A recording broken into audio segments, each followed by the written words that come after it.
Good afternoon everyone and welcome back to Roller Coaster Adventure. So today we're here at Alton Towers. I'm going to do the garden and house tour VIP experience. So this experience lasts over 2 hours and the price cost for this experience is £10 per person, which is really cheap and it's really cool. What I've seen from a few of the videos. So yeah, let's get into it. And we got access to the tower ruins and the gardens itself, and the amazing staff will tell us facts about the towers and the gardens, how the historic made from Alton Towers. So and come and join me for the tour of the garden and house tour VIP experience. So yeah, let's go. And also you're not allowed to go in the towers just by your own. You have to book onto this VIP experience if you want to access through the towers. And we'll tell you everything about the towers and Alton Towers and that. And you get really good views of the rides. Like you could get a good view of the Smiler and Oblivion going round, which is so cool. And for this experience they're on selected dates all throughout May half term and the big summer half term. So now let's get actually into the video. And we get exclusive access to the areas where no one is allowed to go if you're just a normal guest at the park. If you want to see all that, you have to book on for this experience.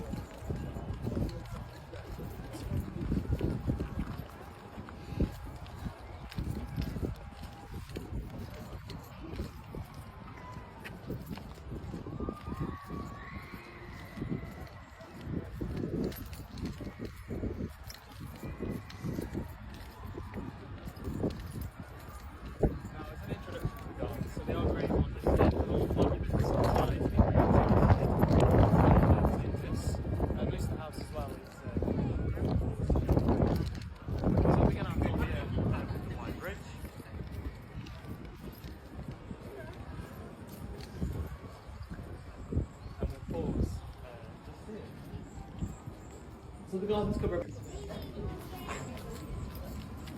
The White Bridge in Alton, in the 1950s, they actually used to race cars over the bridge. It was the 20s though, who actually had his own brand of cars called Talbot Cars during the time.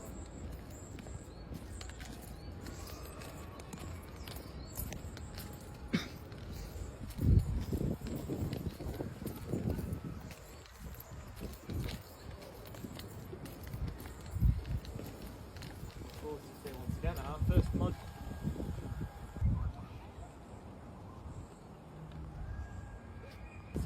Smiler.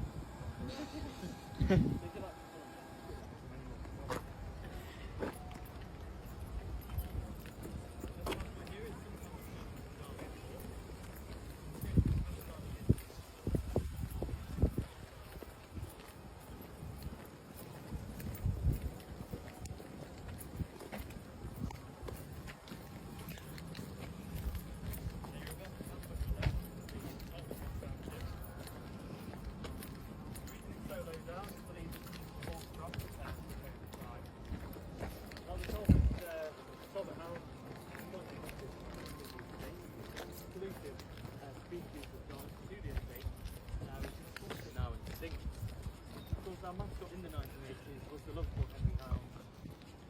So we always invite people, count the hounds on the tour today, there's many more to come. Interestingly, the Talbot name is a bit of, no one really knows where the name Talbot came from, whether the breed of dog came first or the family name, because it was a sort of family nickname.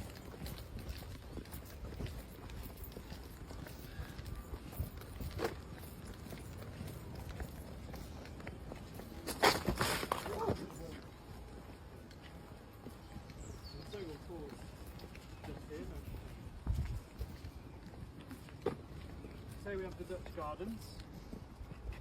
It's symmetrical in style, got a sort of elephant ivory tufts and standing on a tortoise just there. This one represents the amount not on today. There's a lion on top. It's not the original lion. Originally it would have been in somewhat of a state of ruin. Originally there would have been two domes, a dome on either side with glass panes. You get a great view here of all the monuments. It's a massive pop look at signs over there. That's really well though. Yeah. You're all right, Danny. Yeah. I do that quite a lot actually. Honestly, the amount of times I fall upstairs it's She quite falls a, upstairs, not down. it's quite a talent. Yeah, I should have brought walking poles. That would have been something else to carry with me all day. I just happy enough as it is. And so it's a real treat for you guys on the tour today, and absolute exclusive. You get to go through all the conservatories just for the tour.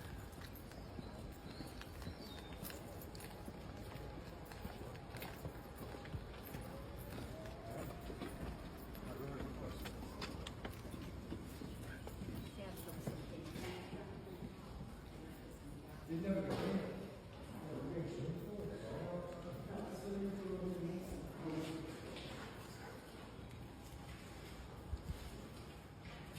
These were built in 1824, designed.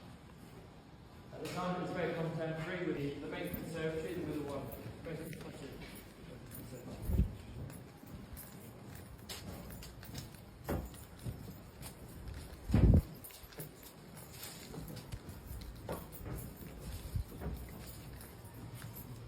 Hello there. You're right. They are only open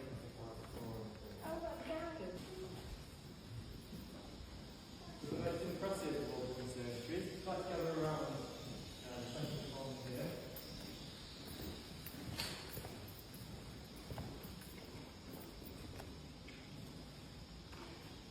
What it would have looked like some 200 years ago. There's an interesting story. The very first banana in the UK was grown in this very, the Earl was the one. There's also, on the very top, at the middle of the conservatory, we've got what appears to be a crown. It's actually a coronet. The Earls don't.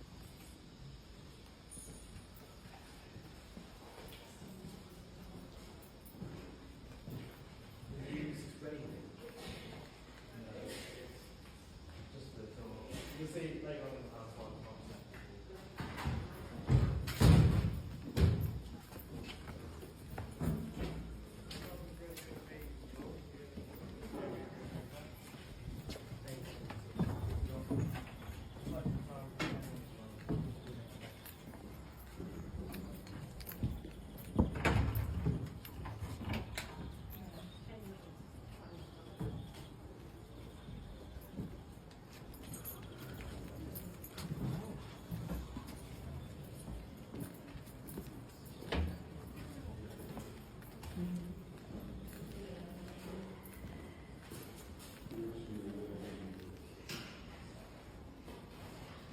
Very hot in here today.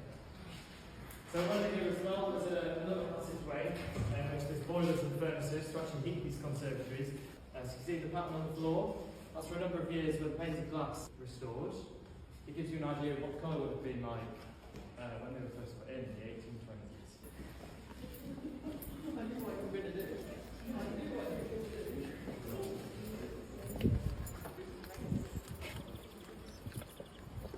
So please do mind the steps as you travel down here, they are quite worn away.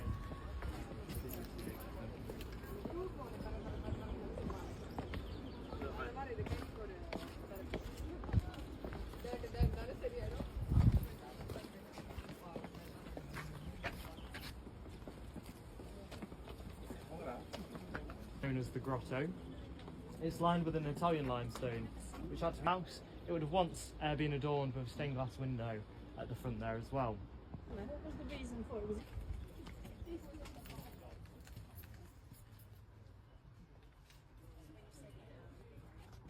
Thick, photo opportunities.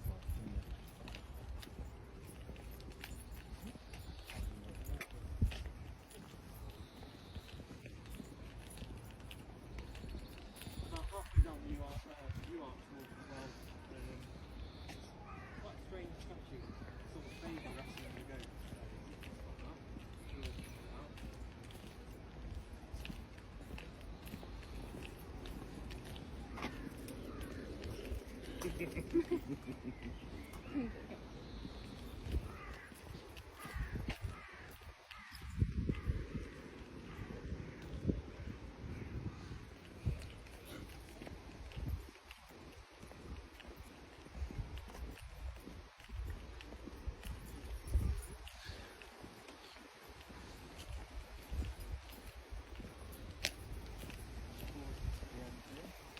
Cameras at the ready.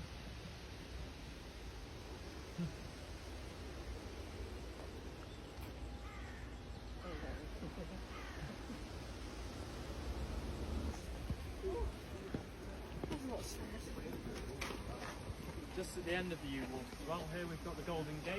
Of course, the gates today are missing. This would have all been part of the grand entry procedure for the gardens. It's important to note the way you've come in to the gardens today is almost backwards to how you would have done it in the days of the Earl. It was all selection steps appear to bring through one of the steps, followed by only the ground.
Carved within that is the bear cave.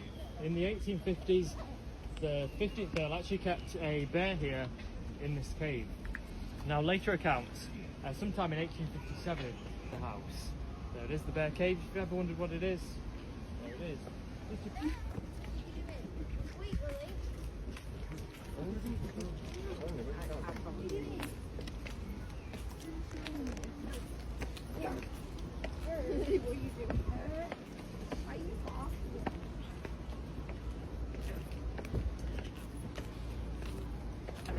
It's because you just walk by it all, don't you? It's just incredible.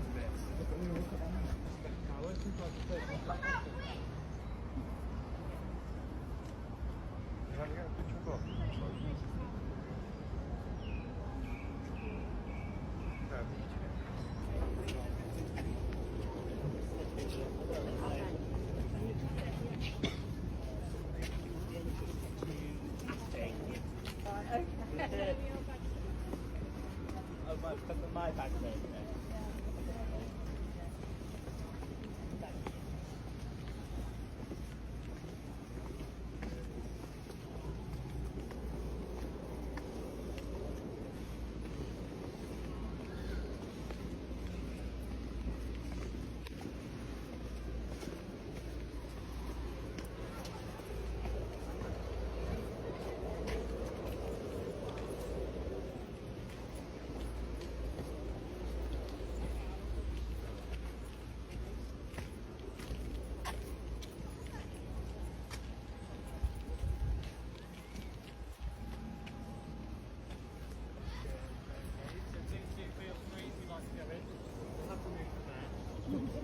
You can see the remnants of a cast iron rated door that would have been on there as well.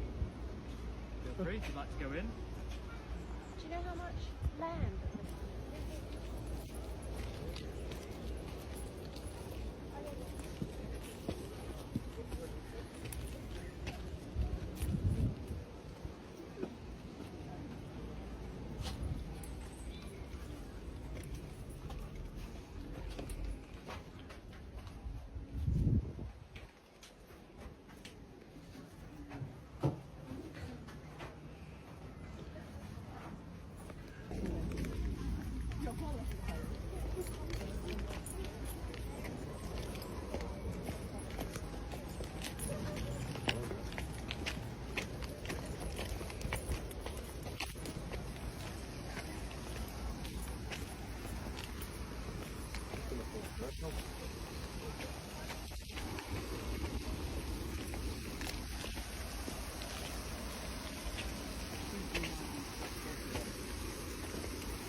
area you're about to enter is known as Slain Hollow.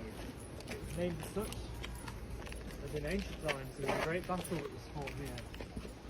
It was so bloody, no one knows which side won the war at the time. Yeah, Iron Gothic, 716 AD. There have been settlements on this site for centuries now. So much history just in this valley. Of course, as well, famed attraction designer John Wardley once tried to put a cross-valley wooden roller coaster in this very valley. Didn't quite get planning permission for that one.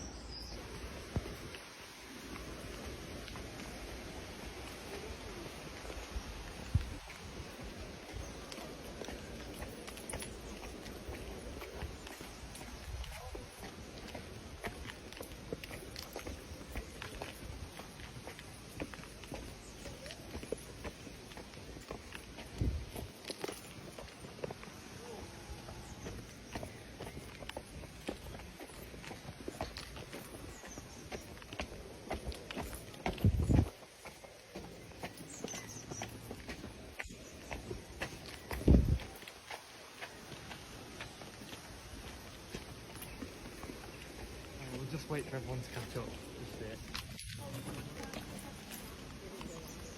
There was a bit of a period of drought recently, so we're really glad these plants are back in action.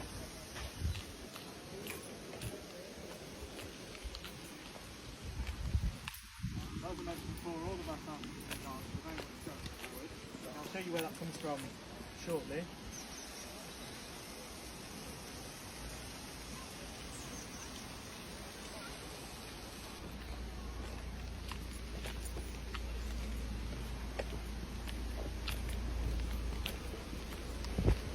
If you look to the right, just up here, just through this iron gate just here, you can see where all the water's fed from the top of the valley all the way down to the bottom. Self-sufficient, so it comes from an underground reservoir, so we're not sort of on the grid with water and stuff.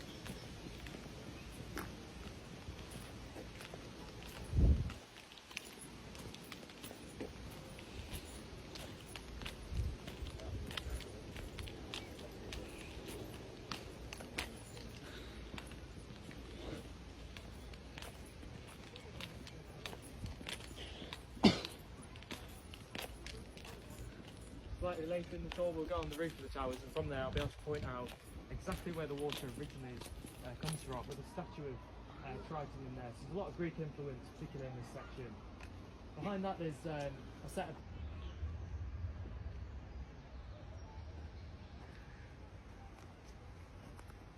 sort of themed architecture of this day. One is believed to be the Earl's wife, the leadership, followed by his two daughters as well.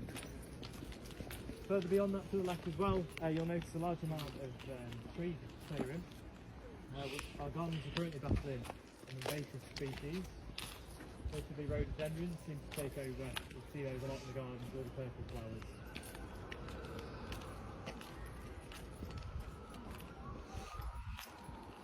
The far end of, just at the end of this section, see it if you go down that path towards the end. It's a bit like cannabis then.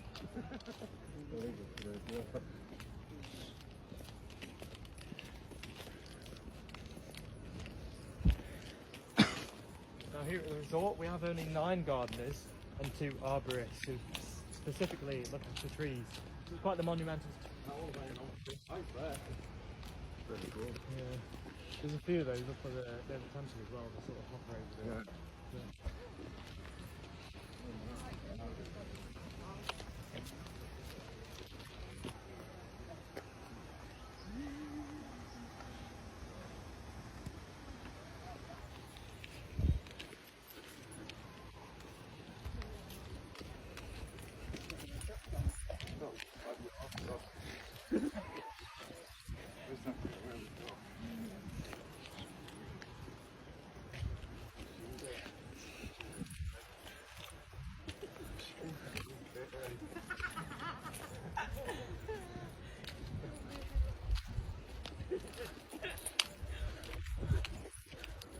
Almost back where we started.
Quite an important year for the towers, and I'll go on to the next one.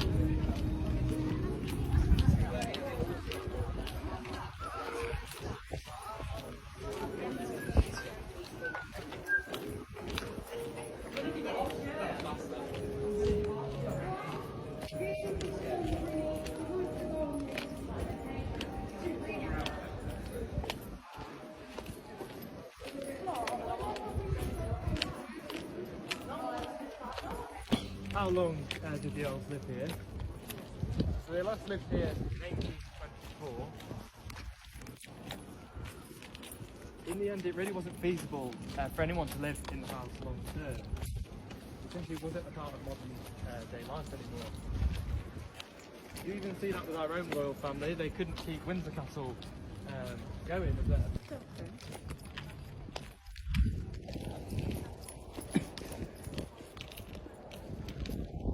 Truly represents the monumental edition in the year 2000. It brought back 4 sections of the house to some level of practical use for our guests, showing our monumental commitment to heritage here at the resort as well. Now, if you love hacks like me, you'll love the hack. A lot of cameras there.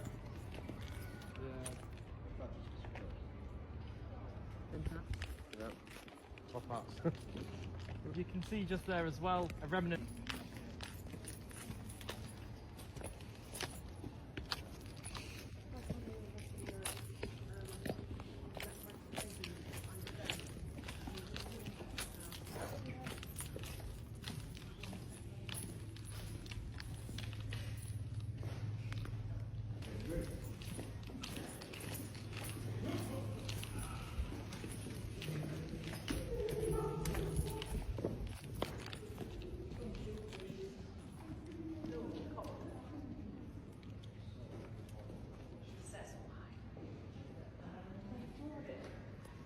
Family bought the estate, very much moved in. Now in a 29-day sale, 9,000 items were stripped and sold from the house. So anything, furniture that could be removed, very much removed during this period. It was slightly later in 1950.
There were cast iron pillars hidden in each corner of the house. We've got 2 fireplaces that still reside in this room. They were not sold in the auction in 1924, simply due to their scale. They're too ingrained in the house where to remove. Was it historically there were people that were leaving the house, people that bought the old house? Yes.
You get a great view of the stables just over there. Now we're using the courtyard.